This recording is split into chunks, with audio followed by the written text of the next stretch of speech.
So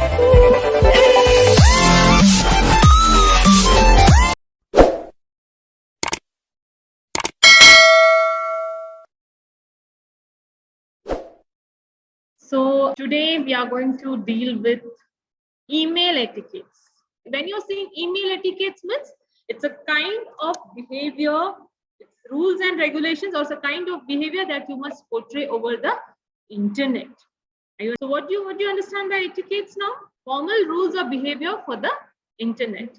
So these internet customs have evolved over time, helped the internet a pleasant places, made the internet a place. So be it any platform, if it is a discussion group, a chat room, a WhatsApp group, instant messaging, whatever the rules and regulations, whatever the code of conduct that you must follow in while interacting in such platform, the rules and behavior of communication, or rule of behavior of written communication, rule of behavior over the internet, rule of behavior of behaving at a certain politely behaving at a certain place, that is all called as etiquettes. When was email invented? So it was invented in the year 1965 at Massachusetts Institute of Technologies.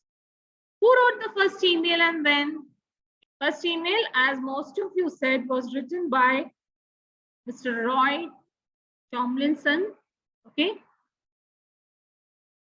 He was born in the year 1941 and he was there till the year 2016. He's an engineer who invented the email program on a system called ARPANET. Now, what is ARPANET? Advanced Research Project Agency Network. It was the first network that was created in the US by the US military to carry out their academic and research work. Email consists of three important fields: the to field, the CC field, and the BCC field. So when should the to field, what do you mean by the to field? It is meant or reserved for the main recipient of the email. Carbon copy, FCC, इसका मतलब क्या है? It sends additional copy of a single copy to one or more recipients. Anyone you see whom you send your mail to, that means in the CC, whomever you are putting in, whosever mail ID you are putting in, they will be seen in the carbon copy. They will be seen in the CC. Okay, that means if I am writing, if I am working in a department and I am writing a mail to my HR, so at that time, whom will I keep CC? Whom will I keep CC? Who should know that I am writing a mail to the HR? Who should get this mail? Whom will I write the CC to? I will write the CC to my boss, to my immediate boss. You understand it? So that he comes to know that I am facing such and such difficulty and I have written an email to the HR and he is kept in the loop. So he is, so those who are kept in the CC, they need not reply to the email unless and until it is required. So in case next time in a professional environment, if you are kept as a CC, you are kept as a CC because that email is important to you. You just need to read it. It is for your information. You need to only reply and you need to only act only if it is required. Are you? Next is blind carbon copy, BCC. So what do you mean by BCC? BCC is blind carbon copy. So in what does BCC do? It sends copies of email to multiple recipients. Okay. But what is the plus point? What is the advantage of BCC is when I send multiple recipients, nobody will able to understand who all I have sent this email to. When is it required to keep people in BCC? People are kept in BCC for so that their email IDs do not when they don't know each other and their email IDs don't reach each other. So at that time you can use the BCC field. Next is the subject line. Okay. First, you have decided that you want to write an email. Now you have decided who is the recipient of that email. So you have put them into the two box, and then you have decided who all this email is important to, who all needs to be kept in the CC. So they have been kept into the CC field. Okay. Then you are writing the subject line. Now what is subject line? Okay, it's the first thing a recipient will see. That is why it is the most important thing, because from the subject line, the recipient will decide whether I should, how important this email is to me, and when I should read it, and how quickly I should read it. So subject line is of very much important. Always keep in your mind, subject line is the most important thing that everybody should use. Okay. Yeah, subject is the main topic about the email, correct? Yeah, main thing about the email through which, you know, the recipient understand that what email are you writing and what is it intending to. Okay, now few points to remember while writing a subject line is, you should first and foremost keep it short and simple. Don't write big, because why? I'll tell you one point, because these days many people read the emails through their mobiles also. So at that time, if you write big subject lines, after few words, it is bound to get truncated, and maybe they are not able to see it. So now that, you know, when you're writing an important mail, so that the recipients understand what is that email all about, right? Keep the subject line very sweet and simple. That doesn't mean it should be too short. We can have at least 30 to 50 characters. After that, what you need to keep in mind is, you need to understand whom your audience is. So your subject line should be such that you are grabbing your audience attention.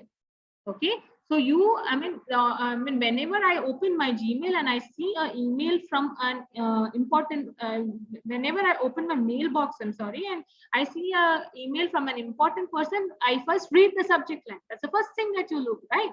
So as soon as you read, so immediately, the subject line should be such that I should be able to open it immediately. Okay.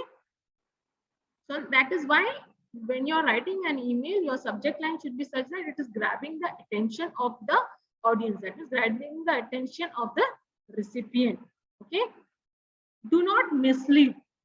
This is the third thing which you need to keep in mind. You need to make sure that your subject line is very accurate. It reflects the content of the email you are sending in short. Okay, it must not be any false promises or any other points. That means email के अंदर कुछ और है, बाहर कुछ और, ऐसा नहीं होना चाहिए. Otherwise, what happens is, out of anger, the recipient will unsubscribe your mailer. Okay. Make sure that whatever the text you are writing in the subject line is specific to the audience, and it is true. It is not any kind of false information.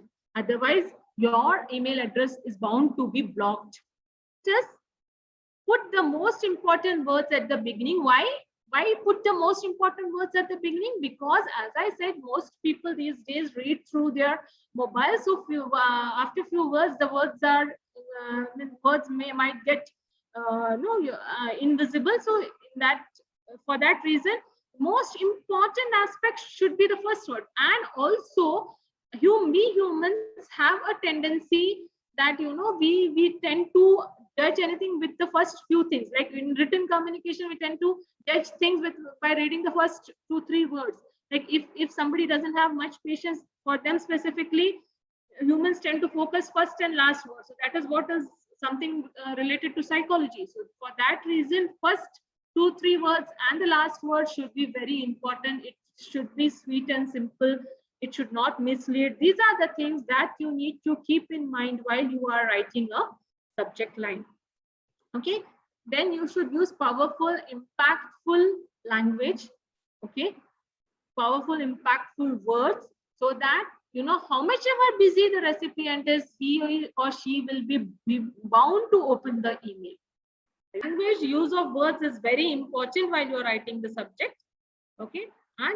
And using personalized subject line, this is a very good option, because it has, as per research, it has 29% unique open rates if you're using personalized. So you can see an example here. See, I mean, when you are sending any kind of promotional ways, you can use these tricks and tracks so that your customers open your email.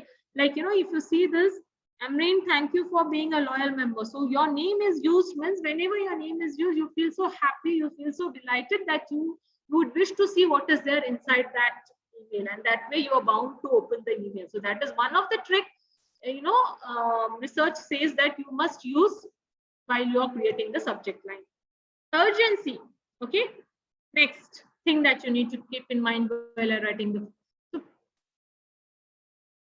like, if you write such kind of only few samples remaining, the first 4 people will get the surprise gift. So such kind of subject lines, there's a 22% higher rate of people opening it, because psychologically they are under pressure to act on such emails, because they feel that something exciting is there inside that email. So if you put such kind of a subject line, people are bound to open it. Okay, like only 4 items left.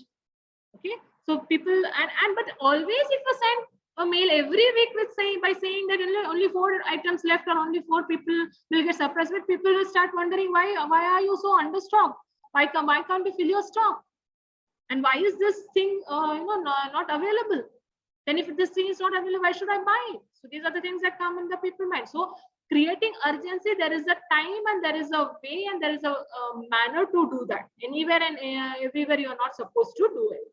So that is one more thing about creating urgency.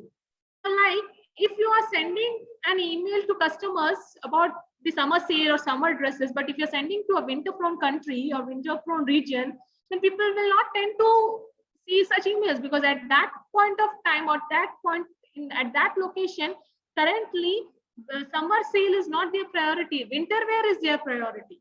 But still, if you put emails like 80% off on winter coats, even during the summer season, but the season following might be a winter season. So at that time, people might tend to, read your mail and may acquire your sale also. So that is another one positive aspect of the location aspect. Research now, what does research says about subject lines? That 40%, 47% of recipients tend to open an email if it has a catchy subject line. So just like that's what we have been doing all this while, right? Just like an article or a book title. So whenever somebody is writing an article or whenever somebody is writing a book, the first thing that comes to their mind is, what is the title of the book that I need to write, right? You also would wish to read a book by seeing its title. Many times it has happened that we wish to read books by seeing the title. There is a curiosity, there is an inquisitiveness that is developed inside us to know what is more in that book, isn't it? Yeah. So similarly, an email subject line must also convey necessary information in a very succinct way, in a very proper way, in a very sweet way, in a very short way, in a very simple way. Okay.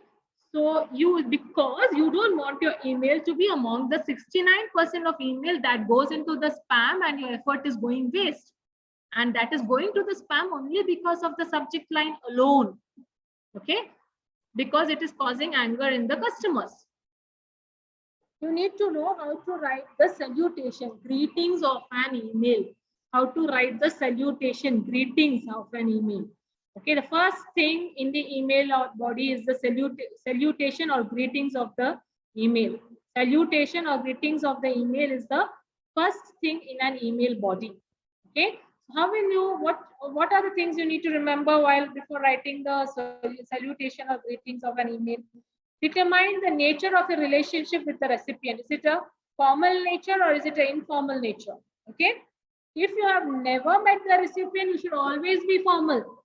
If you have a friendly or personal relationship, then you can afford to be informal with them. So these are the 2 aspects that you always need to remember while you are writing the salutation or greetings of an email. Okay. So if you have never met, you should be very formal. Don't just play with people like that.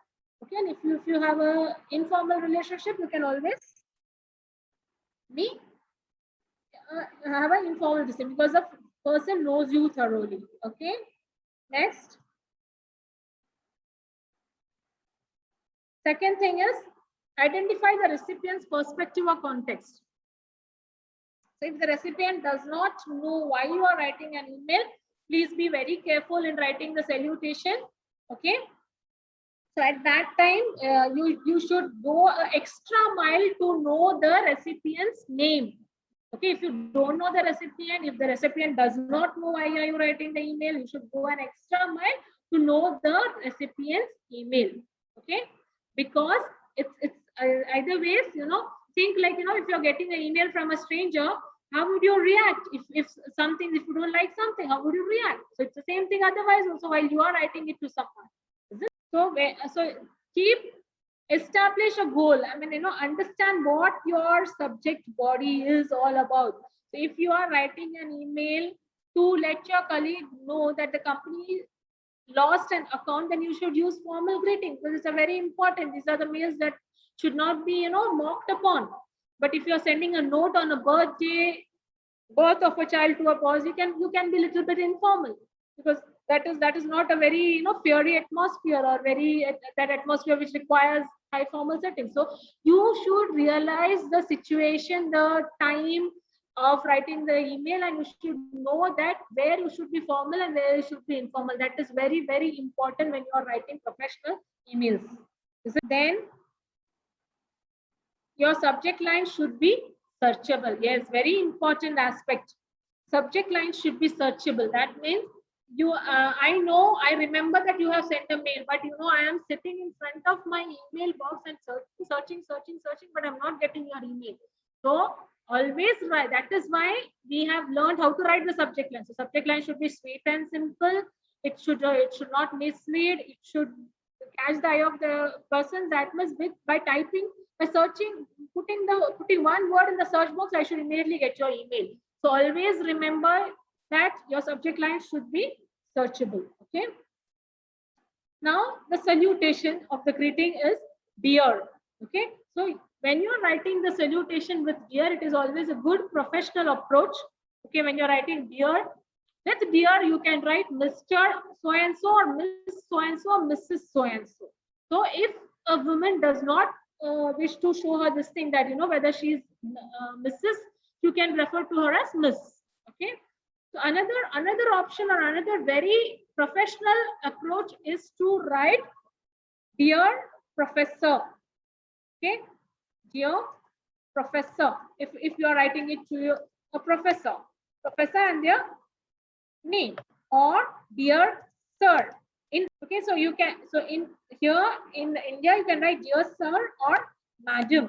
So this is what you have to write in your professional email, the same. Okay. Then hi or hello can be used.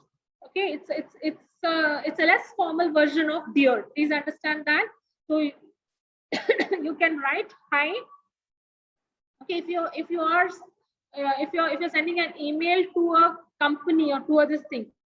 Okay, hi or hello is acceptable. When you don't know the sender at that time, hi or hello is an acceptable greeting.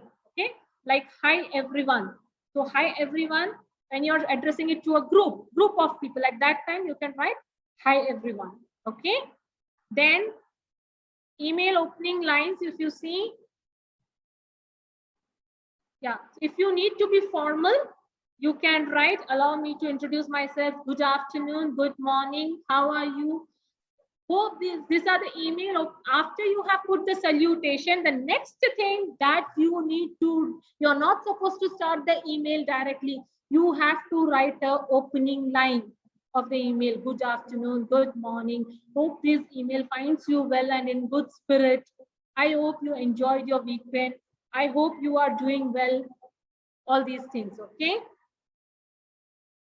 Then if it needs to be formal, I hope you had a wonderful day. Thank you for your help. I'm eager to get your advice. Okay. So like this, you can write the opening line. Okay.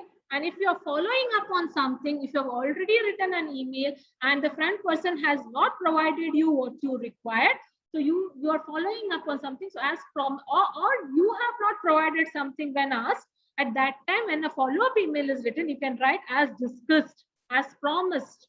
Okay. Can you please provide me with? I am checking on. I will get back to you. Okay, these are the follow-up emails. Okay. Yeah, now email opening lines, if you want to be a little bit personal, or for congratulations on, I hope you enjoyed the event, I loved your recent photograph or article. Always after writing dear sir, madam, or hi everyone, first thing is you are writing the email opening lines. So this is what we are learned here. Thank you so much.